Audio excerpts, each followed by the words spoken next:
ajaran yang ditinggalkan atau diajarkan oleh leluhur kita itu sebenarnya ajaran Kapitayan. Dalam arti ajaran Kapitayan adalah ajaran yang terang benderang, atau bisa dikatakan ajaran kasunyatan.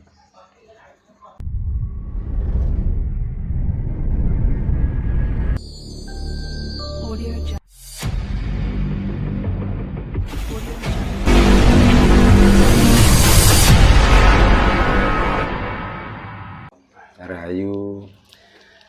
Sugeng dalu Mbah. Yes, Sugeng dalu.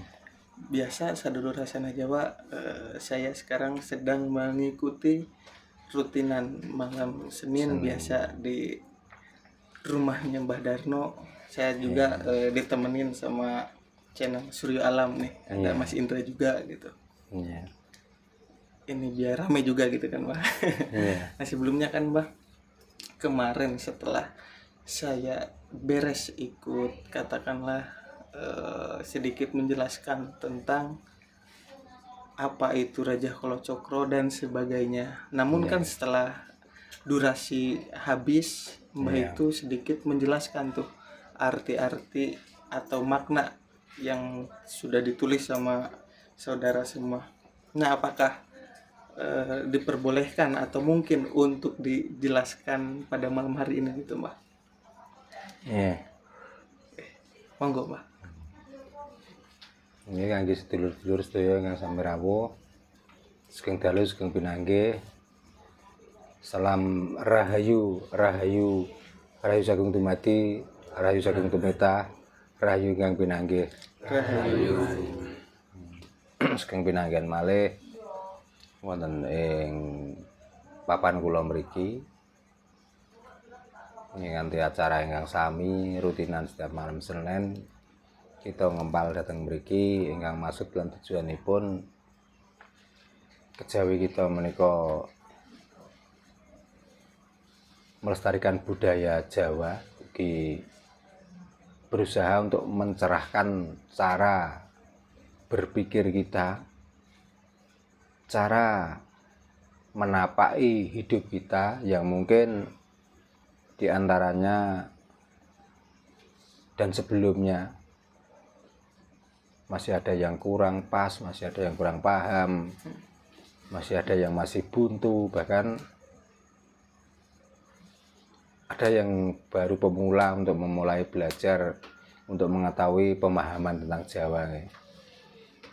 Makanya kita jangan bosan-bosan untuk selalu memahami dan selalu menggali tentang ajaran dan budaya kita sendiri, budaya yang adipeni, budaya yang adiluhung, budaya yang dari dulu sudah diajarkan oleh leluhur kita,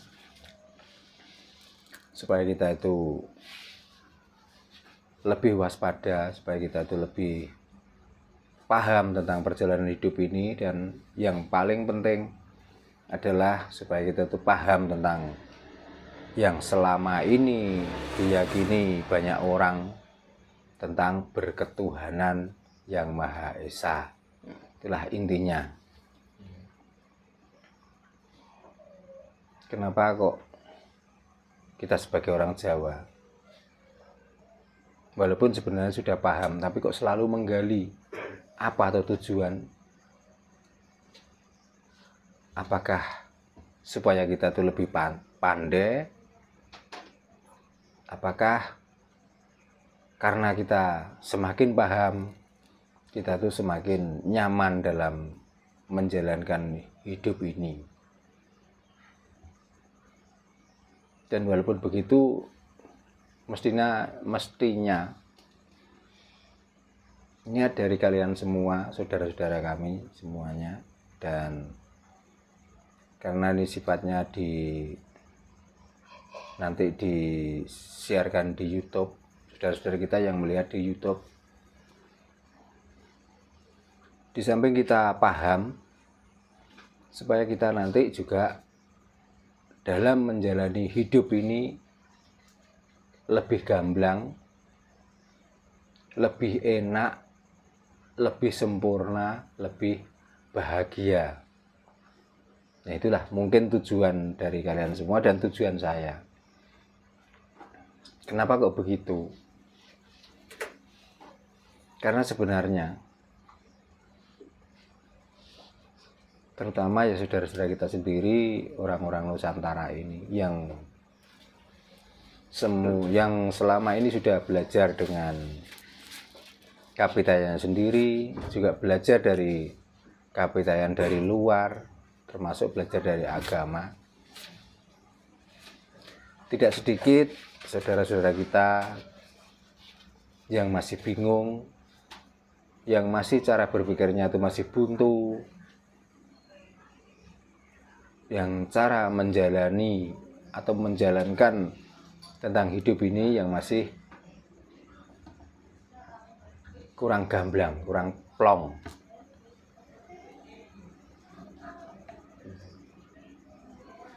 Makanya saya sendiri tidak bosan-bosan, dan saya sendiri walaupun sudah pertemuan yang kita bicarakan ya seputaran itu, tapi kita mencoba untuk menerobos atau mencari metode yang lain supaya kita lebih gamblang, lebih pas, dan lebih paham. Itu. Karena ajaran Jawa, ajaran yang ditinggalkan atau diajarkan oleh leluhur kita itu sebenarnya ajaran kapitayan. Dalam arti ajaran kapitayan adalah ajaran yang terang benderang, atau bisa dikatakan ajaran kasunyatan.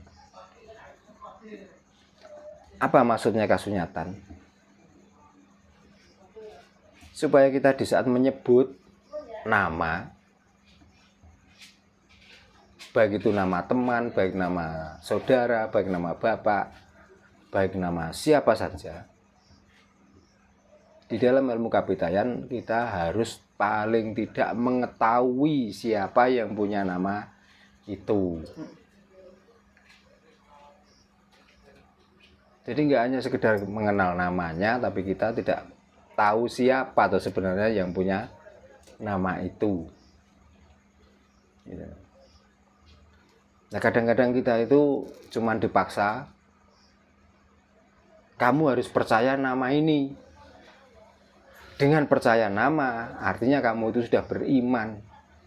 Nah beriman artinya juga percaya. Nah percaya kalau paksaan, dipaksa percaya dengan nama itu tapi tidak tahu siapa yang punya nama, bagaimana menurut jenengan? Kira-kira apakah itu percaya sesungguhnya, apakah percaya yang ikut-ikutan sekedar percaya? Ikut-ikutan, Pak. Nah, ini ikut-ikutan lagi ya. Nah, makanya di dalam kapitayan kasunyatan, supaya kita tidak ikut-ikutan tentang mengenali nama tapi tidak tahu siapa yang punya nama, maka di dalam menggali ilmu kapitayan, ilmu budayanya leluhur kita wajib hukumnya untuk mengetahui siapa yang kita sebut namanya dan siapa sebenarnya yang punya nama itu. Makanya bagaimana caranya untuk mengetahui nama yang kita sebut dan siapa yang punya nama itu? Metodenya banyak, tapi inti dari metode itu adalah kita belajar patrap untuk membaca yang namanya Rajah Kala Cakra. Kemarin kan sudah ditulis ya, walaupun belum dijelaskan sudah jelas bahwa di situ yang disebut ini adalah yang jadi ini, yang disebut sebutan ini letaknya menjadi ini. Dari beberapa aksara atau yang dinamakan rajah di dalamnya Kala Cakra, di situ menerangkan apa yang ada di dalam tubuh kita masing-masing, satu persatu. Gitu. Lah dari nama yang kita sebut dan yang jadi di dalam tubuh kita masing-masing satu persatu, itulah yang semuanya akan menimbulkan atau menjadikan kolo. Kolo itu artinya penyakit. Itu. Karena itu semua yang akan menjadi penyakit, maka kita harus mempunyai cokro atau panah. Ya. Makanya setelah kita itu mengetahui bahwa yang dinamakan ini ginutuk ing apa itu tadi dadi apa yang ada dalam tubuh kita, karena itu tahu bahwa itulah sumber dari penyakit atau sumber dari malapetaka itu, maka kita persiapkan panah untuk memanah itu semua supaya yang kita sebut itu menempati tempat pada tempatnya, dan yang menjadikan sumber kolo itu kita matikan dengan aksara. Nah, aksara itulah dinamakan raja. Gitu. Makanya begitu pentingnya sebenarnya raja kolo cokro itu bagi kita. Ya. Karena kalau kita membicarakan tentang raja kolo cokro itu mudah dipahami.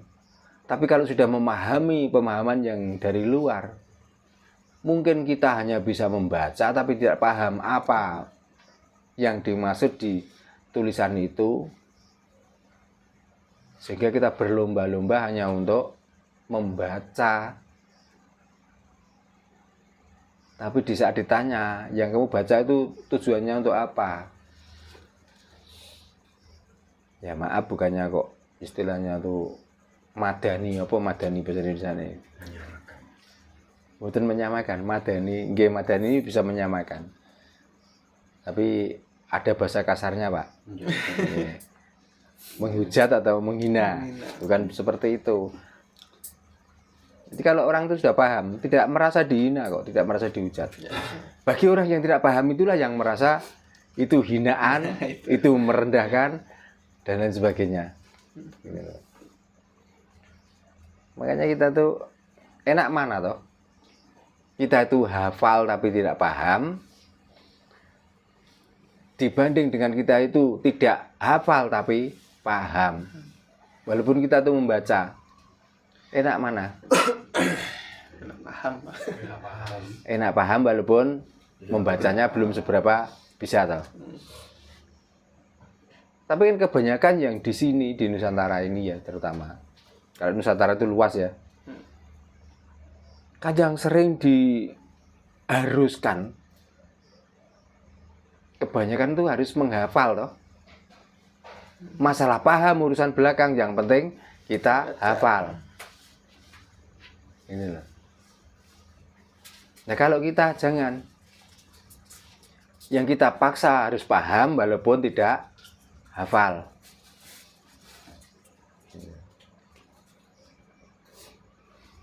Makanya sebenarnya pada malam hari ini juga akan saya coba untuk melakukan patrap, namun kan ada teman yang masih belum bisa datang karena sesuatu halangan, maka ya nanti belajar patrap saja tapi bukan patrap beneran. Nah apa yang kita patrapkan ya sama, tetap patrap raja kolo cokro. Apa patrap? Patrap itu menempatkan sesuatu yang pada tempatnya.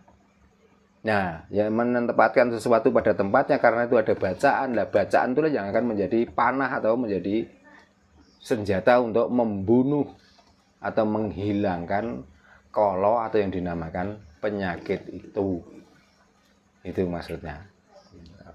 Penyakit itu bukan orang yang sehat terus sakit, bukan itu. Penyakit itu ya penyakit yang merintangi jalan kita itu loh, termasuk kemelaratan, termasuk tentang yes apa saja lah yang menjadi penghalang hidup, termasuk orang yang sudah lama belum dapat jodoh, termasuk orang yang sudah dapat jodoh tapi begitu ketemu sedelok amblas. Nah itu di dalamnya semuanya itu mengandung sengkolo. Gitu. Makanya supaya itu semuanya itu kita terhindar dari halangan-halangan itu, maka Patrap Semedi Raja Kalacakra itulah metode untuk supaya kita bisa mencapai tujuan kita. Dengan belajar itu kita tidak sia-sia. Ya itulah tujuannya.